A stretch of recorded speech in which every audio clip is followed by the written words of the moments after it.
No one saw, no one understood. To everyone around her, Helena was a normal woman, healthy, active, smiling when necessary. But inside, a nameless pain grew like an invisible root that tightened her chest, drained her energy, and left her. Soul exhausted. It wasn't just tiredness, it wasn't just anxiety. It was a kind of pain that exams didn't explain, doctors didn't diagnose, and medicine couldn't reach. It started with sleepless nights. Then came the forgetfulness, a constant feeling of heaviness in the body, as if she were always fighting against something no one could see. And then came the visits to specialists, cardiologist, neurologist, psychiatrist. One by one, they all said the same thing. Everything is normal. But Helena knew nothing was normal. Her body was silently screaming for help, and the absence of answers turned into despair. She started avoiding gatherings, phone calls, invitations. She shut herself off like someone trying to protect their own existence. She was afraid of being called weak. She was ashamed of not being able to explain what she felt. And in the middle of the silence, she developed a kind of loneliness that hurts more than any diagnosis. The loneliness of someone who suffers without validation. Even the closest ones began to question. Maybe it's all in your head. You're stressing too much. Have you tried thinking positively?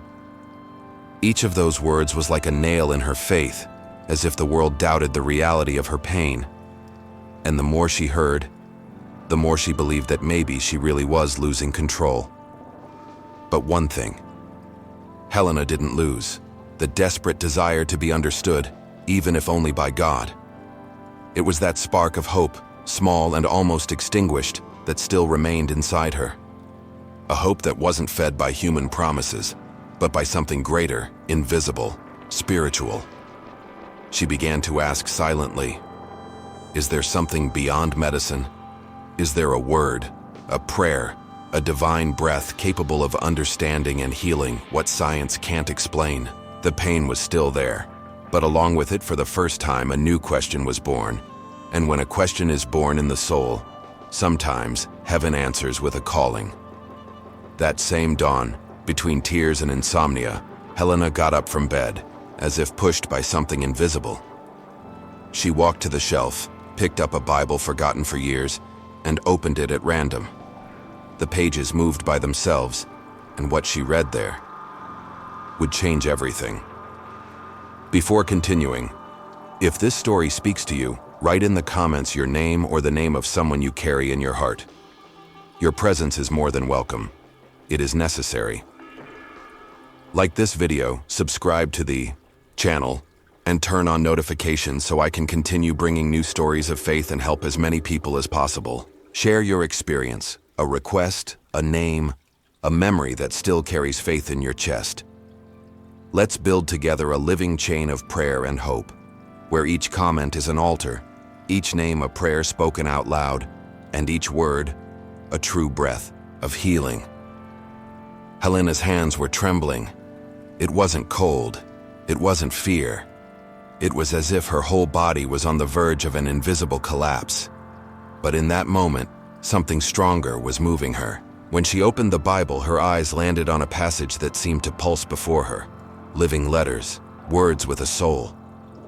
She didn't immediately understand what she felt, but she cried. Not like someone who suffers, but like someone who is finally seen. In those words there was pain, but there was also hope. There was someone saying centuries ago what she herself couldn't express out loud. It was as if that prayer had crossed time just to reach her. And there, for the first time in a long while, Helena prayed. Not with beautiful phrases, not with memorized formulas, but with a raw heart, in pieces, just as it was.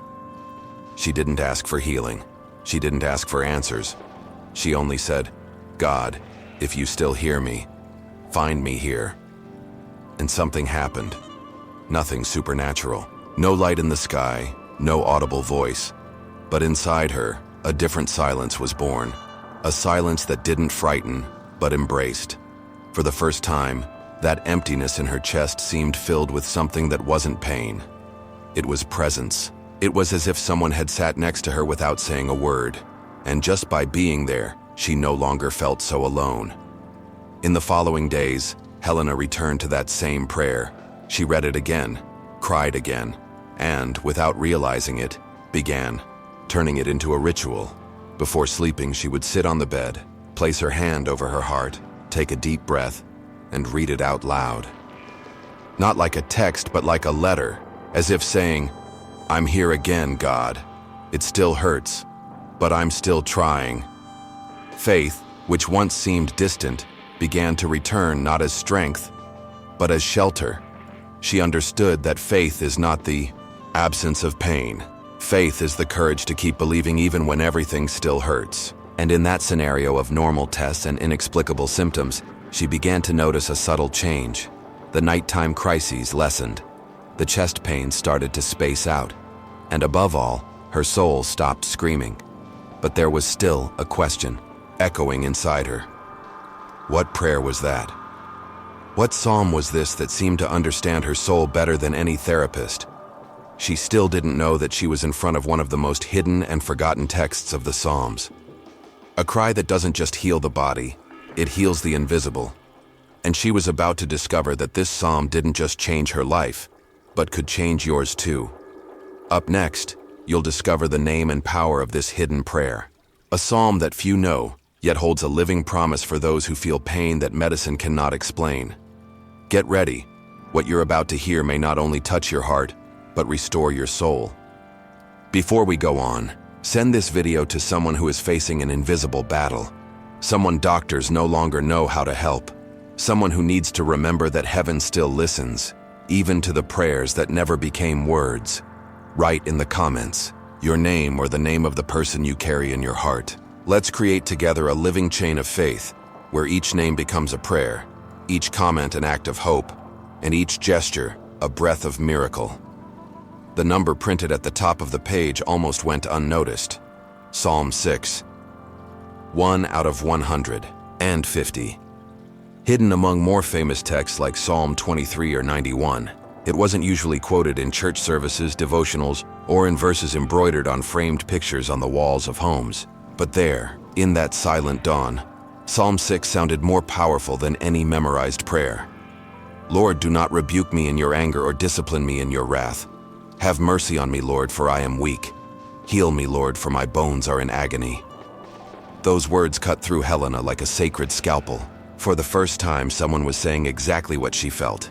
Weakness, agitation, a body in pain that no one understands, and a soul that pleads more than anything for mercy.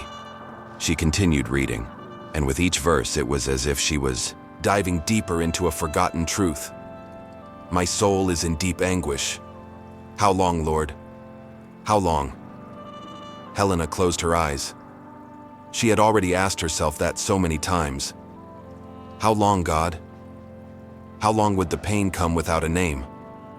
How long would she have to justify her suffering to others? How long would she have to smile to hide the exhaustion screaming inside her? And then, in the next verse, the psalm seemed to answer, Turn, Lord, and deliver me. Save me because of your unfailing love. It wasn't a demand.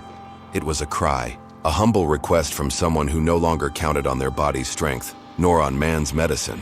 It was a cry for salvation, not only from illness, but from hopelessness. Helena felt a tightening in her chest, but this time, it wasn't pain. It was emotion. She felt that those words had been written by someone who had walked through the same desert she was now crossing. Someone who had cried so much they no longer knew whether it was the body or the spirit that was bleeding. I am worn out from my groaning. All night long I flood my bed with weeping and drench my couch with tears. She read it out loud, and as she said it, something happened inside her.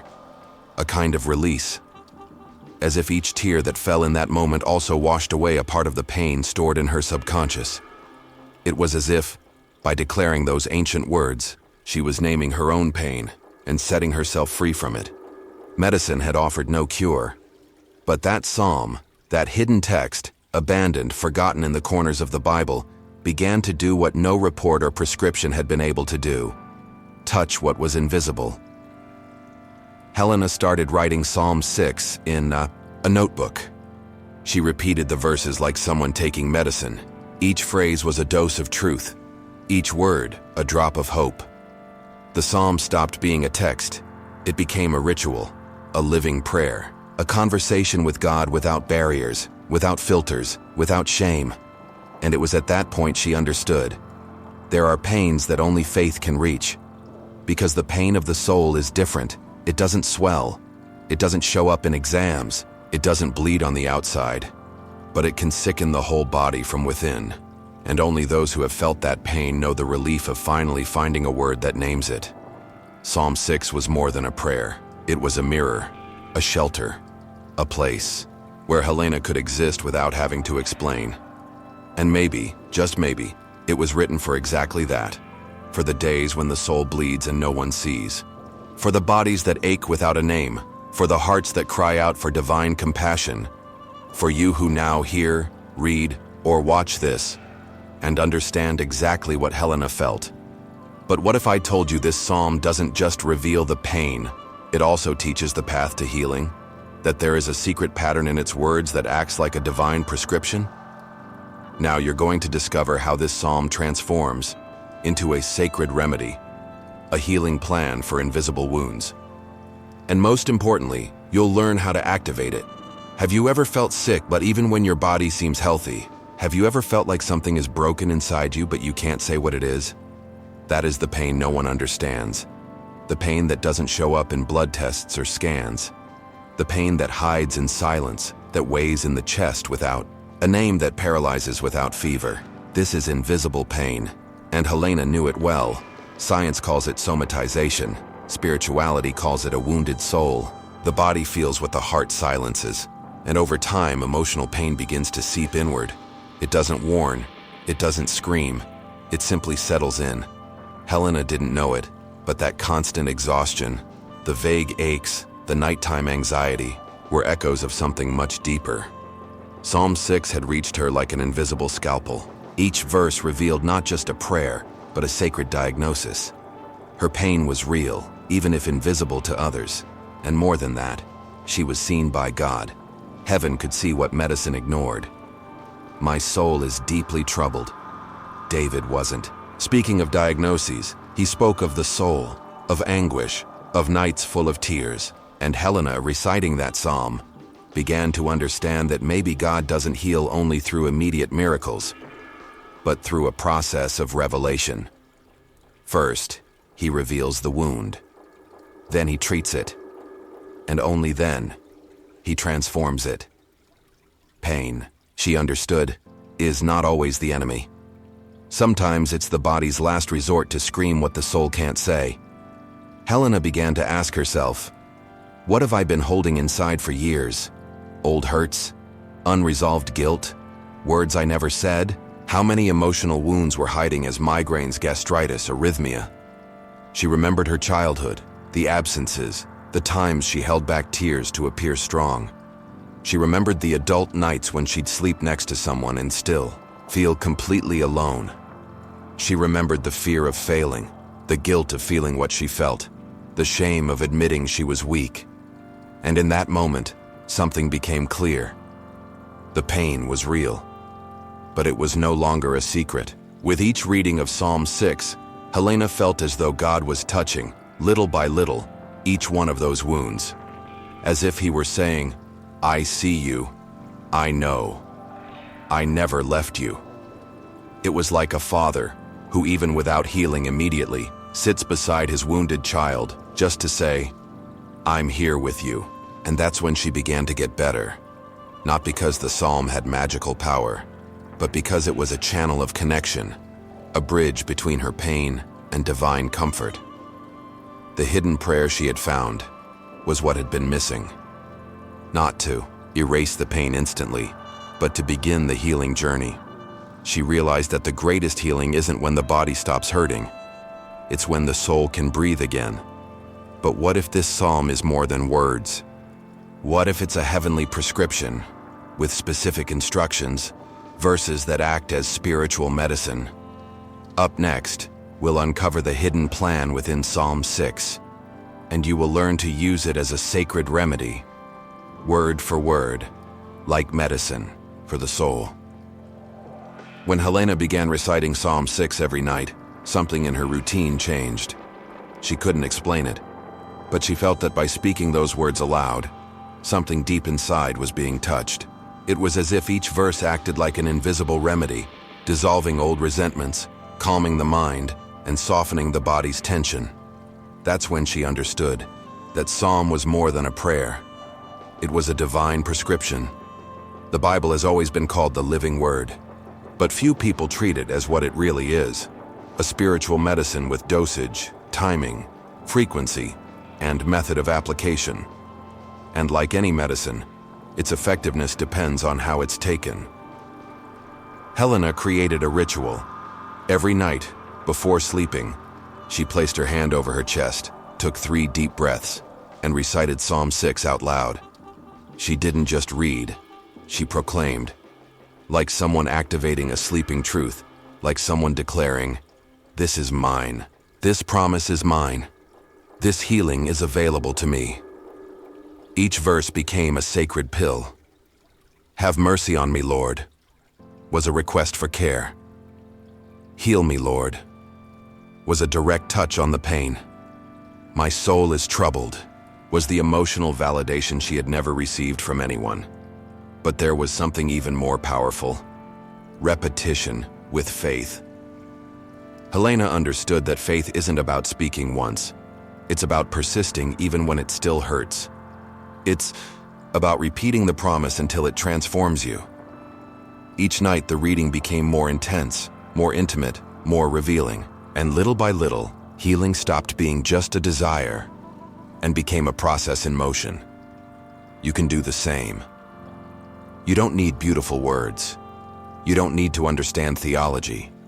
You just need the willingness to let this prescription enter through the door of your heart and act where only God can reach. Here is the exact practice. Sit or lie down comfortably.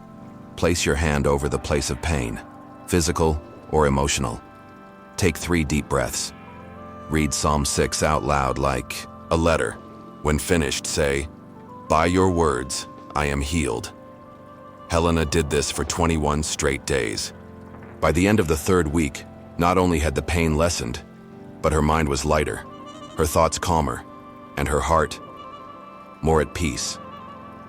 Because where medicine cannot reach, the word does. But the healing journey doesn't end here. Now, you're about to discover something even more powerful: that healing is not just the end of pain, but the rediscovery of God's presence within the pain. And that changes everything. Helena began to notice something curious. The closer she got to God through Psalm 6, the less she cared about the pain. Not because the pain had completely disappeared, but because it was no longer the center of her existence. For the first time in years, the pain stopped being the enemy and became the teacher. She understood that the pain had led her to what she needed most: the presence of God. That's when Helena realized a truth that changed her way of living. Healing isn't simply when the pain goes away. It's when God becomes greater than the pain. It's when you feel accompanied, even in the dark room. It's when loneliness gives way to the silent and faithful companionship of a God who doesn't always deliver you from the valley, but walks with you through it. Healing, she understood, isn't a moment. It's a process. It's a series of small daily miracles. It's waking up with less weight on your chest. It's managing to get out of bed even when you don't feel like it. It's being able to smile without faking it. It's the night when you sleep without needing medicine. And sometimes it's simply being able to breathe and say, "Today, I'm here." During this process, Helena created a prayer journal. In it, she transcribed Psalm 6 by hand 30 times. Each repetition was like a layer of spiritual ink covering the cracks in her soul. She also began writing small gratitude phrases for simple things: a morning without a crisis, a conversation with a family member, a moment of peace between internal storms. And something beautiful happened. People around her started to notice. Her expression looked different. There was lightness in her gaze. Something inside her had been reorganized. The pain still showed up sometimes, but it no longer scared her. It no longer controlled her. It was just a reminder that she was still on the journey and that God was in control. One day, while visiting a friend in the hospital, Helena took her journal with her. She sat beside the bed, held the hand of the woman who was silently crying, and read Psalm 6 to her in a soft voice. When she finished, her friend said, "It feels like this prayer was written for me." And Helena smiled, because now she knew this prayer wasn't just for her. It was for all of us. Healing, she learned, is when you become a bridge for someone else's pain. It's when your wound-turned scar becomes a map for those who are still lost. It's when you understand that your experience was not in vain. God healed you so that you could become healing. And maybe that's why you're hearing this story. Now, maybe you're in the middle of your pain. Maybe you cried last night. Maybe no one understands what you're feeling. But God understands. And He doesn't need to remove your pain to start working. He just needs one thing, that you invite His presence into your pain. And that's exactly what we're going to do in the next chapter. Because now, it's your turn. Let's declare this hidden prayer together, word by word, like a ritual of faith, like a living cry. And who knows, maybe today will be the first day of your healing. Now, the story is no longer about Helena.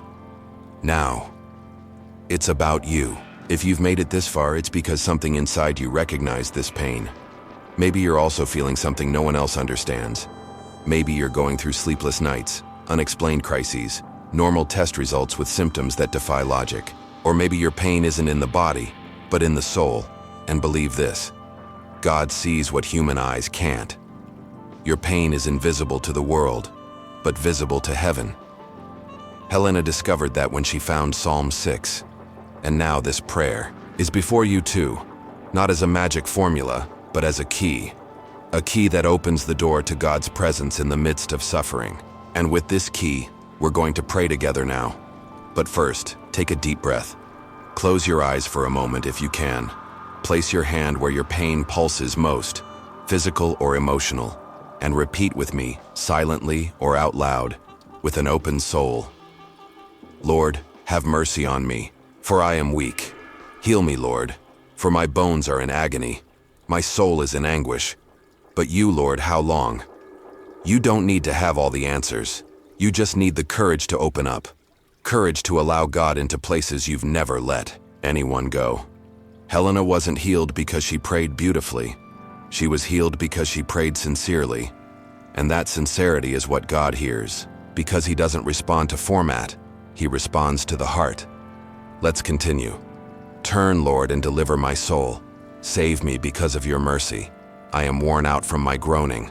All night long I flood my bed with weeping, and I drench my couch with tears. Yes, God sees every tear. Every time you tried to be strong on the outside while falling apart inside. Every time you said, "I'm fine," even when you had no more strength. And even when no one else believed in your pain, God believed. He always has. And He is here now. Away from me, all you who do evil, for the Lord has heard my weeping. The Lord has heard my cry for mercy. The Lord accepts my prayer. These are not empty words. They are spiritual declarations. They are seeds planted in the invisible. And like every seed, they take time to bloom. But believe this, you've just planted healing. Maybe you don't feel it yet. Maybe it still hurts. But something has started now. Something that will grow. Something that will turn your pain into testimony.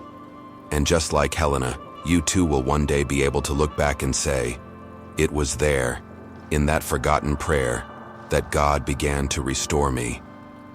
Before we close, I ask one thing.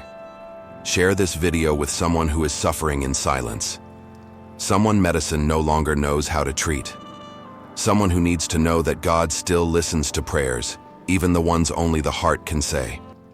And if this message spoke to you, comment below with your name or the name of someone you love. Let's create a chain of faith where each comment becomes a new prayer, a new hope, a new chance for healing. And if you think this was just one prayer, wait until you see the next video, because there are other forgotten psalms, other hidden promises, other prayers that heal what even science can't recognize.